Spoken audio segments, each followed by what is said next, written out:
Look at us. Look at us. We're just a couple of rural gals trying to create community and entertain. I'm Courtney. And I'm Annaliese, and we're Egg's most okayest farm girls. Grab a drink. We're here to help. Hey, Courtney. Hi, friend. How you doing?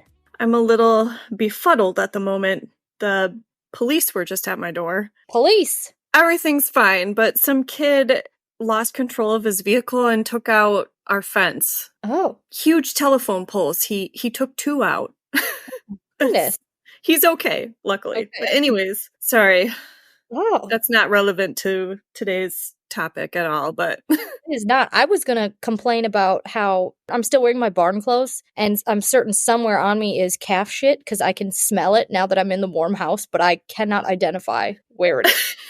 It's just in your hair. It's fine. But God, you've got bigger fish to fry. How much of the fence are you going to have to fix? A lot? The kid said he was coming back to fix it. Oh, good. Good kid. It's a local, so hopefully he can, between him and Aaron, they can get her fixed up. Get her done. Well, as per usual, I'm excited to chit-chat. Today, we're going to talk about building an online community. You've had a lot of people reach out to you, as have I, and people are like, how do we build a brand? How do we get serious about our social media? And you and I are not by any means professionals, but we've been at this long enough that we know a thing or two. We can share a tip here and there. Oh, yeah. I mean, how long have you been doing this? Like 7 years or something? Like 11 years. Oh, 11. Yeah, I started before Tom and I were even married. And it might be more than that because tomorrow, actually, Tom and I are celebrating our 11-year wedding anniversary. Congrats. Hey, happy anniversary. I know. So yeah, I've been at it for a while. Actually, yeah, I started with just a blog. And then I got on Facebook, and then it was Snapchat, and now obviously Instagram's my jam. And now we have a podcast. So yeah, social media is a really cool thing. And if you use it wisely, it can be very beneficial and open a lot of doors for you. I mean, you just today had a pretty cool experience thanks to social media. Yeah. Yesterday in my DMs, this woman, she's a casting director for a TV production company, and she's working on a project casting like these multi-generation ranchers, which we talked on the phone, and I'm not quite what she's looking for because she's looking for larger families. It's just me and Aaron. But the point is, like, that would have been life-changing, like, if it would have been what she was looking for. Like, right. I mean, it just social media is wild. Yeah. The fact that she was able to find you and look at your content and be like, I really like what you're putting out there. Let's have a conversation. I mean, that opportunity would not have happened if you weren't on social media. You wouldn't have this reach. And she liked my goofy personality. So it just goes to show, like, be your weird self and maybe you'll be on TV. Yeah, do the thing. And I think whether you are a farmer who wants to just share your farm story, or maybe you sell beef or flowers, maybe you just want to be an influencer, maybe you're involved in an MLM and want to sling some skincare. I don't know, but you can build a community. You can be strategic about it and really reap the benefits. Let's get into it. Okay. The first thing I have on my list is why use social media. And we've talked about this a little bit already, but like, it is a digital world, guys. Like it or not, sure is. In a digital world. Everybody's doing it. If you can't beat them, join them. Join them, yes. That it, like, you think about ads and sales back in the day, and I guess I'll just use the MLM example, like Tupperware parties, right? Your mom had Tupperware. Oh my God. Yes. All the parties that used to happen in people's homes, now people can do that over social media, or all the ads and commercials and billboards. I think brands are realizing they don't need to use celebrities as much as they can use influencers. Like, it's all word of mouth. Whether you're really strategic about it or not, like, you're probably selling something and not even realizing it. But if you are strategic about it, you can make money. Like, anytime you recommend something on Facebook, the people who follow you are watching and you're influencing them to possibly make a purchase. I think people don't realize how influential they actually are. Yeah, I think about, how often the Facebook, Instagram ads, they get me all the time. Other influencers get me all the time. I was just influenced. Now, nobody judge me. Have you heard of Cozy Earth? I think that's what it's called. They sell sheets and stuff. Natalie Kovarik was pushing it in her stories, and I pulled the trigger. I bought these sheets. I will tell you, they are not cheap, but they were Oprah's favorite. And then this Natalie Well, was shit, talking if about Oprah likes it, then it's gotta be good. right? So I forked out the cash for these sheets, and I mean, no regrets. They are silky smooth. But like when other people put their stamp of approval on something, I'm like, okay, now I'll do it. Yeah, people you know and trust, they have an impact on you. They sure do. Have you ever been influenced to buy something ridiculous that you otherwise maybe wouldn't have? All I've been thinking about the last couple days is that tanning stuff that you were using. I'm like, dang it, now I need to hop on the train. Did you know that I have like a professional like spray tanner machine? You did tell me this, and I almost bought one because you told me you had it and liked it. I think I had it in my cart, but then I was like, I don't know. How am I going to get my back? What are we going to do? There's going to be spray tan everywhere. That's the issue is I haven't used it in a while because Aaron was supposed to get my back and he drew a penis on my No, he back with a spray gun. He was like back there giggling away. I'm like, what are you doing?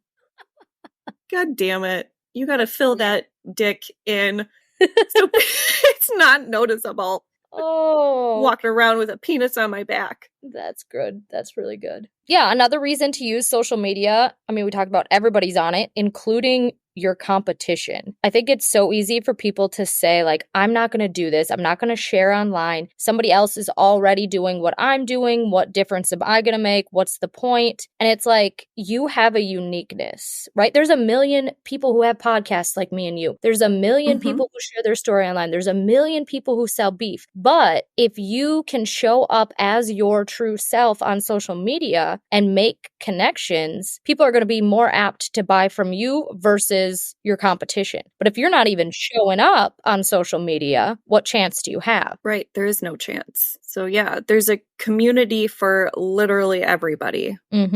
And I happen to think that our community is awesome, The best. baller, and appreciates weirdness. All you weirdies out there.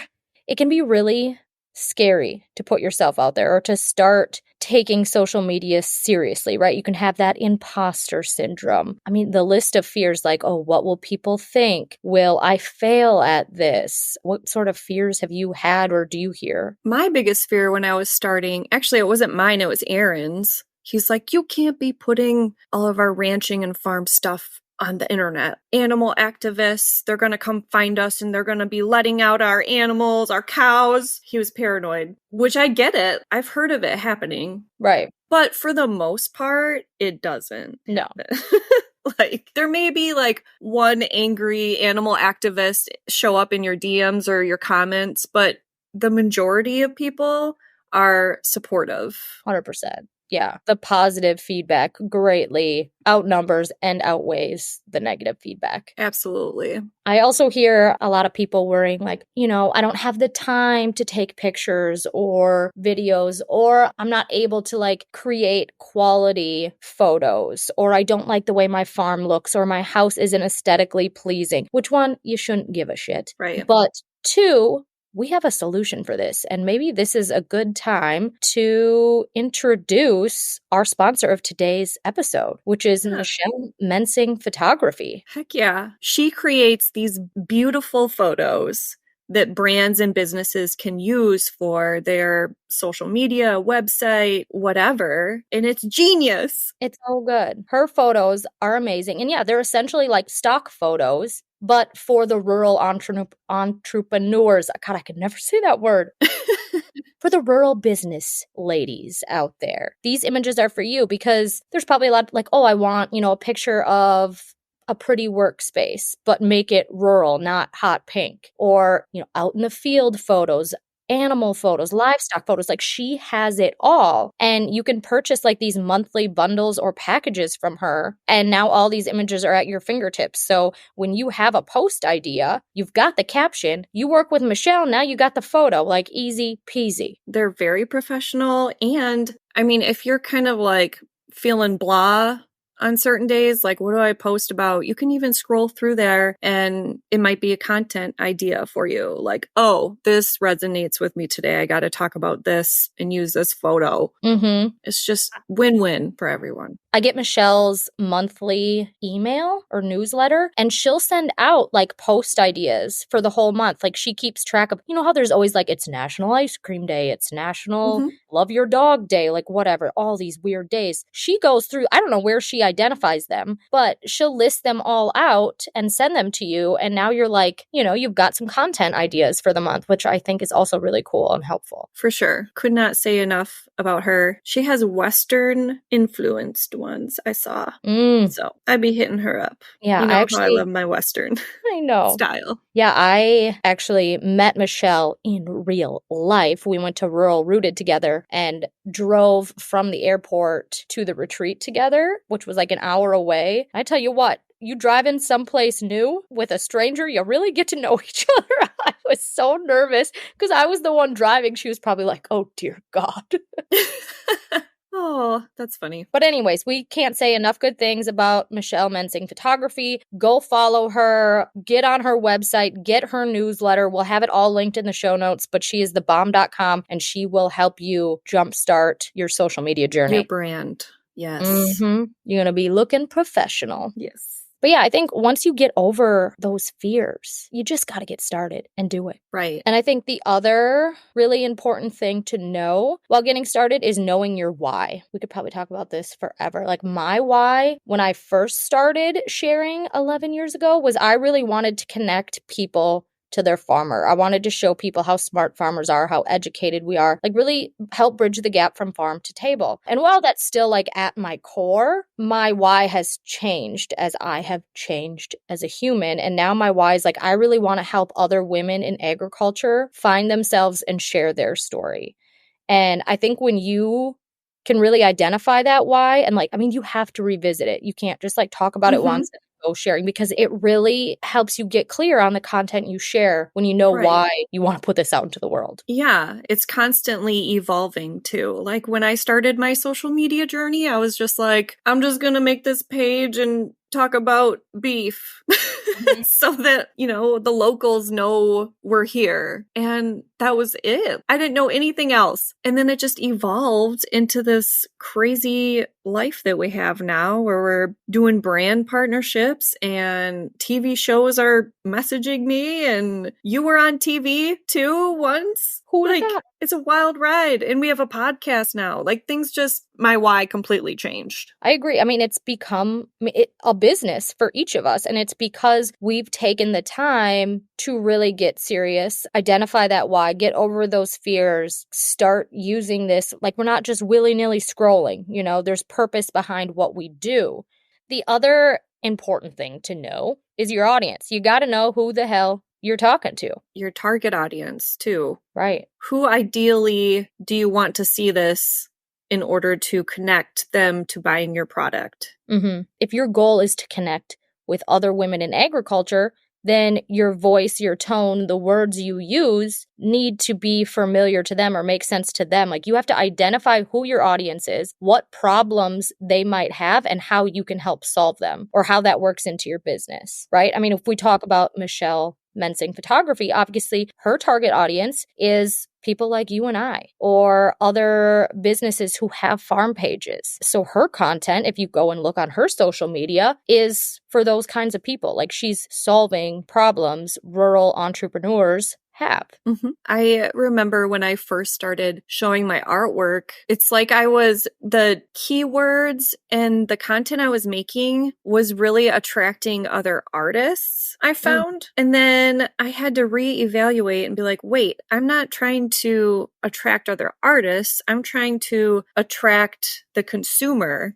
I had to kind of rethink what I was posting and what words I was using and so on. When I first started, my goal was to talk to consumers. And then when I put in the investment to go to that retreat, Rural Rooted, like we, dug deep into our why, into our purpose and what we wanted to do. I remember them saying like, well, do you want to talk to consumers or do you want to talk to fellow women in egg? And I really struggled because I wanted to do both. It's important, but it doesn't have to be black and white. Like I can share my content in a way that if I'm doing, educational farm life stuff, consumers can relate to it, but also women or people in agriculture can also relate to it. And when I'm doing something that's more like hardcore into the advocacy, it's teaching consumers, but then it's also teaching my fellow farmers on how to maybe talk about a hot topic or a myth or to share their own story. So I feel like I've found that happy medium, but like it takes time and it takes some self-reflection.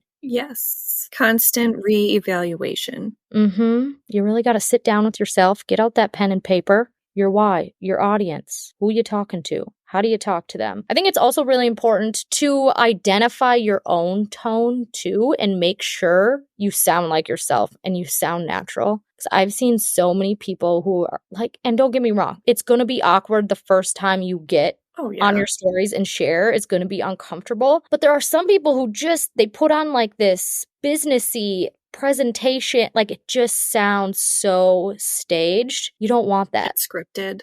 Yeah. I hope my voice and tone like sounds natural. I hope I sound lighthearted. I'm funny. Like I want to be a comfortable place for people to come to when they visit my page. Right. I think you've achieved that. I have too. I mean, just being genuine, not taking ourselves too seriously. Agreed. Because those are the things, like your sense of humor, your personality is really what you want to shine through so that at the end of the day, people do buy from you or work with you or whatever it is you're trying to do. Right. Trust you. Yeah. The That's who you are as a brand. Yeah, it sounds so weird to say, but I don't care how big or small you are, like you can have a brand and you can make a difference. You just got to have that community that likes you, knows you, trusts you. True that.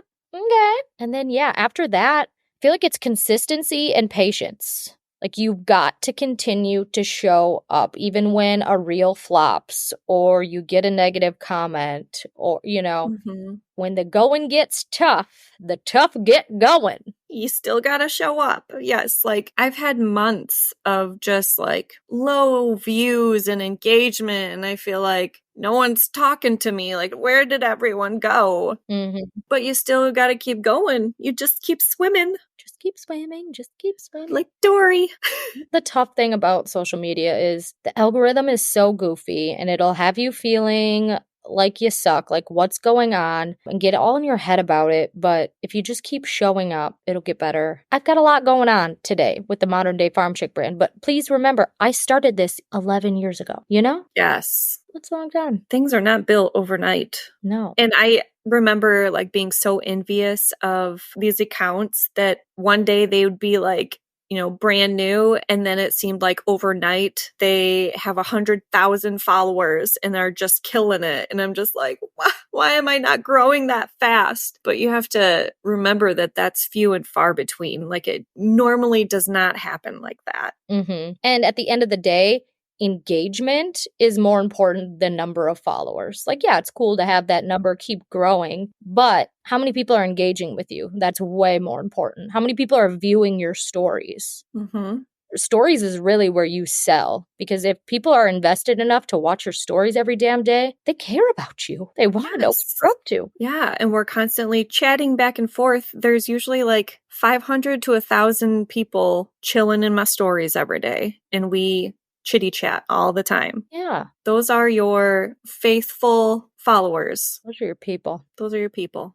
Yeah, that's kind of the nitty gritty of building an online community. But if anybody is interested in diving deeper into this, I actually created a little workbook that you can get off my website. Honestly, it takes you through finding your why, finding your audience, like helps you identify all that. It has tips, tricks, helps you identify your different content pillars. It has tips for farm tours, resources. I mean, I sent it to you. I think it's a pretty good little workbook. What do you think? It's amazing. The reason I brought this up to Annaliese, this topic to talk about today, was because I was getting all these DMs from women who a lot of them were actually in healthcare and just, how do I go balls to the wall just in farming? I just want to do that. Mm-hmm. And how do I build this brand? Like, where do you start? They all offered to like compensate me and get on a call with me, but I'm like, I'm not set up for that. Like, you've already done the work. Like, you have a whole workbook. I think you do like one-on-one consulting too, don't you? I have done a couple one-on-ones, but then I've also hosted kind of virtual masterminds that revolve around the workbook, and we meet virtually in group settings and kind of mastermind how to share your story, everything that I just talked about in the workbook and that we talked about here. TBD if I'm going to do more of those virtual masterminds. If I do, it wouldn't be till next fall. But what I am offering is you can buy the workbook for, I think it's less than $25.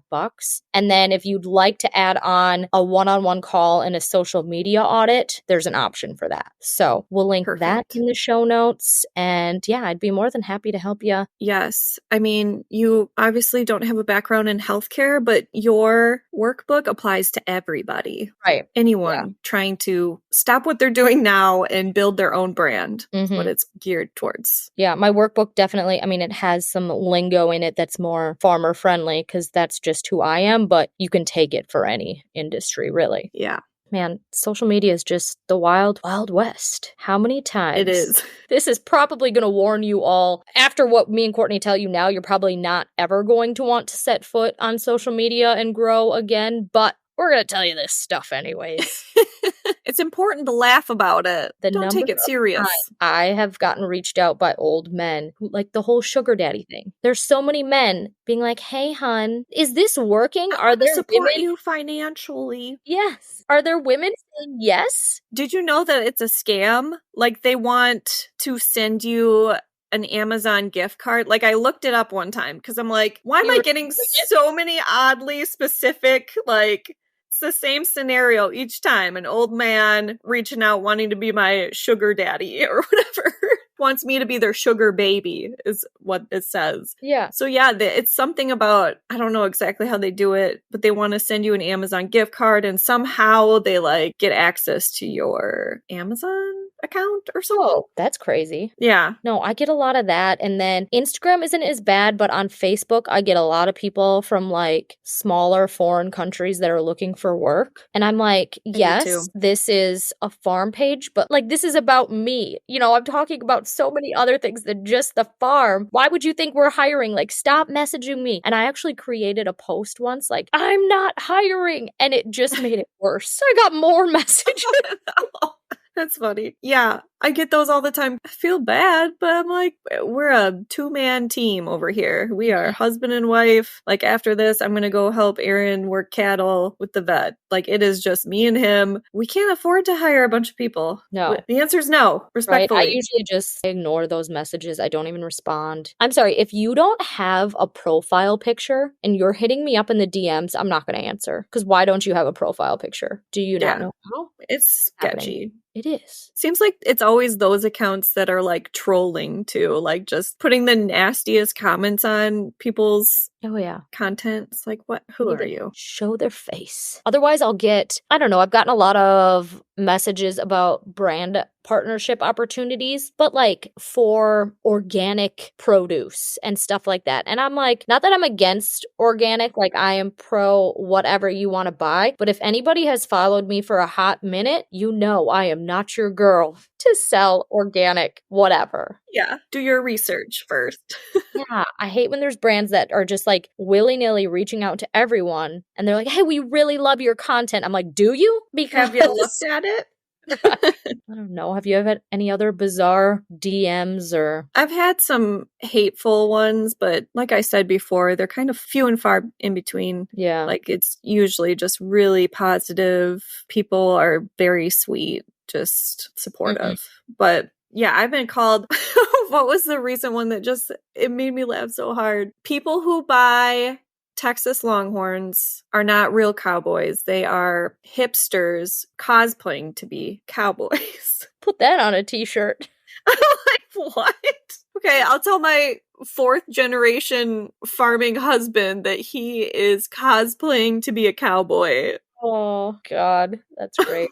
People. Yeah, I think back like early on, especially Facebook, more weirdos come out over there. But I definitely got more vegan activist attacks. Granted, when I first started, I was also way more advocacy heavy and like sharing a lot more facts and busting a lot more myths, which I still do occasionally, but it was a lot more about the farming practices. And now that I've moved to my content is maybe more about just the lifestyle, I've gotten less of that. Just something to keep in mind if you are debating on sharing your farm story. Like, if you don't have the grit in you to share all the facts and bust all the myths, like, you might want to lean towards maybe just sharing a little more of the lifestyle and getting the advocacy in there here and there, which I think, honestly, at the end of the day, is kind of the better way to advocate, like talking about other things. Yeah, like your whole life. Right. You can only shove stats and facts in people's faces so much. Right. Same with like first starting my page to talk about beef. There's only so many posts you can talk about beef. Like, you want to share your entire lifestyle. Right. Having well-rounded content, which I briefly mentioned, having content pillars, which in my workbook, it will help you figure those out.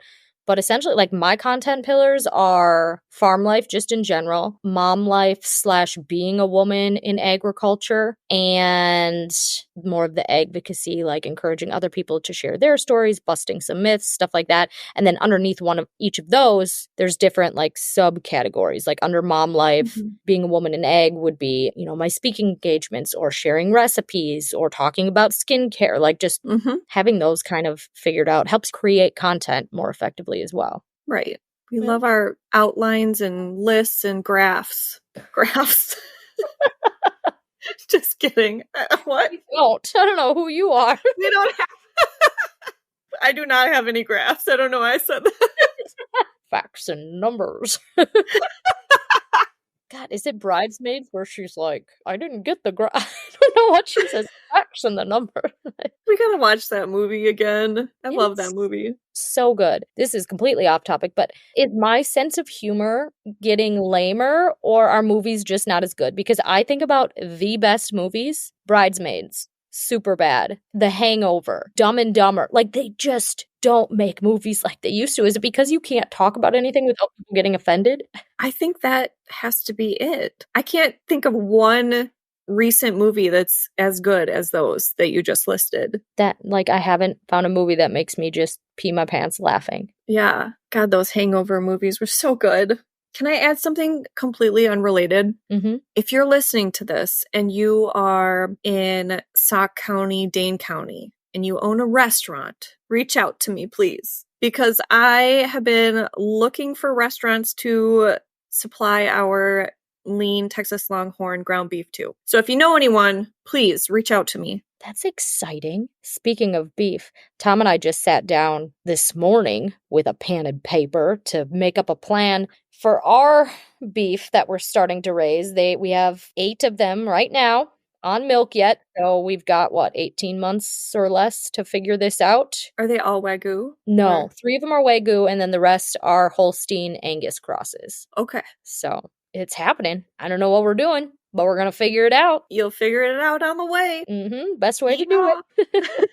Everybody, go have a day, and make sure you go follow Michelle Photography. Love you, Michelle. Sure do. You the best. Courtney, go work them cattle. Have a day. All right, you too. Bye. Bye. Guys, thanks for hanging out with us today. If you had as much fun as we did, would you do us a favor and share this episode with a friend? Speaking of friends, can we all be friends over on the Instagram? You can find me at @ModFarmChick. And me at Mrs. Green Pastures Cattle. See you next week, guys.